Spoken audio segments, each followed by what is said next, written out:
আপুনি মই ঢুকি নোপোৱা অসমৰ আৰক্ষী প্ৰশাসনে চুব নোৱাৰা দুই অপাৰ শক্তিমান নাৰী এয়া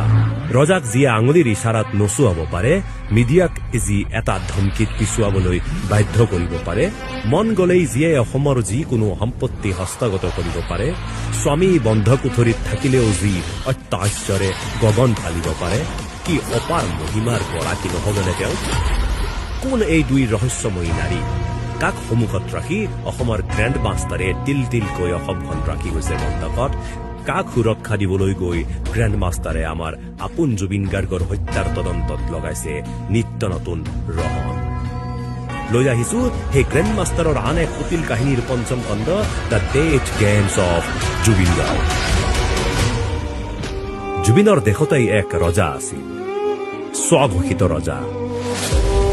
ৰাণীৰ অন্ধমোহত যিয়ে বিক্ৰী কৰিবলৈ লৈছিল অসমৰ স্বাভিমান অসমৰ শিৰোধান ৰাণীৰ ইচ্ছামতেই যিয়ে কৰি গৈছিল ইটোৰ পিছত সিটো নিয়ম উলংঘা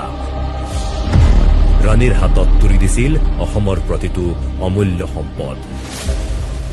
এই অন্ধ শাসনৰ ভণ্ড শাসকৰ তাণ্ডৱতেই এদিন অসমৰ গৌৰৱ শুৱালকুছিৰ পাট মুগাৰ একছত্ৰী সাম্ৰাজ্ঞী হৈছিল এইগৰাকী ৰাণী ৰাণীৰ লিপচা নিতৌ বাঢ়িছিল দিগন্ত বিদাৰী সাফল্য আজৰি আনিবলৈ বিচাৰিছিল জনতাক হাতৰ মুঠিত ৰাখিবলৈ প্ৰিয়ভাজন হবলৈ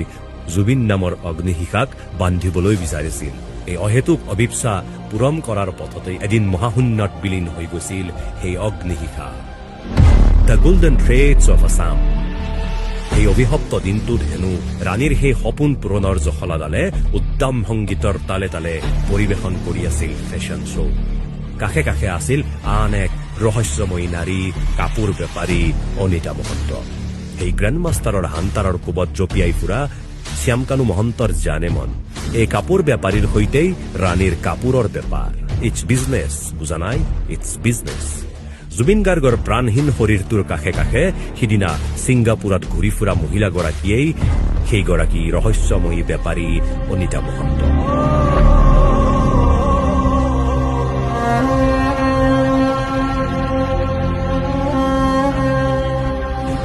পিছে কোনো কাৰণতে আজিলৈ এছআইটিৰ সন্মুখলৈ জবানবন্দী দিবলৈ যাবলগীয়া নহল এই দুই ৰহস্যময়ী নাৰী এক ৰাণী আনগৰাকী বেপাৰী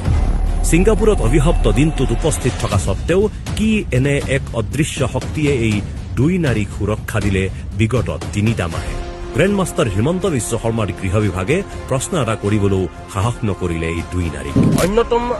যিটো আমাৰ এই অনুষ্ঠানটোত আচলতে সহযোগিতা কৰিছিল পবিত্ৰ মাৰ্ঘাৰিটা ডাঙৰীয়া আৰু ৰিণিকী ভূঞা ডাঙৰীয়া এই দুগৰাকী ব্যক্তিক এছআইটিয়ে তদন্ত প্ৰক্ৰিয়ালৈ কেতিয়া আনিব এই প্ৰশ্ন অসমৰ ৰাইজক মুখ্যমন্ত্ৰী হিমন্ত বিশ্ব শৰ্মাই ডাঙৰীয়াই দিব লাগে একে সময়তে আমি শ্যামকানু মহন্তৰ পত্নী যিগৰাকী পত্নী আছে তেওঁকো আমি তদন্ত প্ৰক্ৰিয়ালৈ আনিবলৈ আমি দাবী জনাইছো কাৰণ সেই নৰ্থ ইষ্ট ফেষ্টিভেলৰ এটা অন্যতম অনুষ্ঠান হিচাপে তেওঁ এজন উদ্যোক্তা আছিল তেওঁক এই মুহূৰ্তলৈকে কিয় তদন্ত প্ৰক্ৰিয়ালৈ অনা নাই এয়া অসমবাসীৰ ৰাইজৰ মনত কষ্টৰ উদ্বেগ ঘটিছে গতিকে আমি সেইকাৰণে ক'ব বিচাৰিছো যেতিয়ালৈকে পবিত্ৰ মাৰ্ঘাৰিটা ৰিণিকী ভূঞা শৰ্মা আৰু শ্যামকানু মহন্তৰ পত্নীক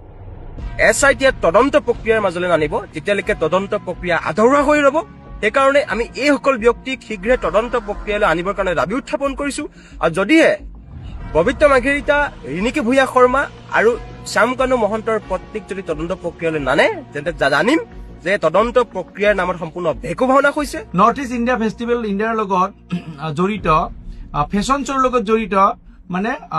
মুখ্যমন্ত্ৰীৰ পত্নী ৰিণিকী ভূঞা ডাঙৰীয়াৰ গোল্ডেন থ্ৰেড অফ আছামত মানে তেখেতলোকে ফেশ্বন শ্ব'ত আছিল বুলি সকলোৱে এগৰাকী ব্যক্তিয়ে অভিযোগ আনিছিলে থানাত এজাহাৰ দিছিলে তাৰ পিছতো কিন্তু ৰিণিকী ভূঞা ডাঙৰীয়াক গ্ৰেপ্তাৰ কৰা নাই বা তেওঁক এছআইটিৰ আওতালৈ অনা আপুনি সেইখিনি সময় যেতিয়া জুবিন গাৰ্গৰ মানে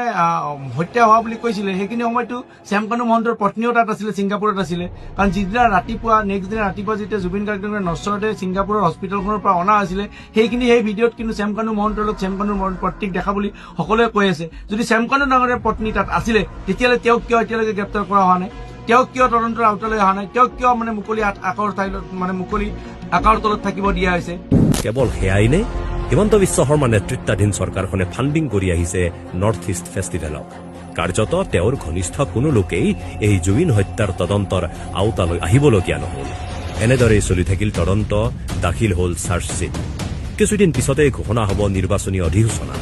ব্যস্ততাত নিতাল মাৰিব তদন্ত প্ৰক্ৰিয়া মৰমৰ জুবিনদা নোহোৱা হোৱা ৰহস্যও হয়তো ৰহস্য হৈ ৰৈ যাব চিৰকাল আপোনাৰ মোৰ মাজত সমাধিস্থ হ'ব সেই সত্য আৰু ৰহস্যৰ খেলখন চলি থাকিব the death games of Zubeen Garg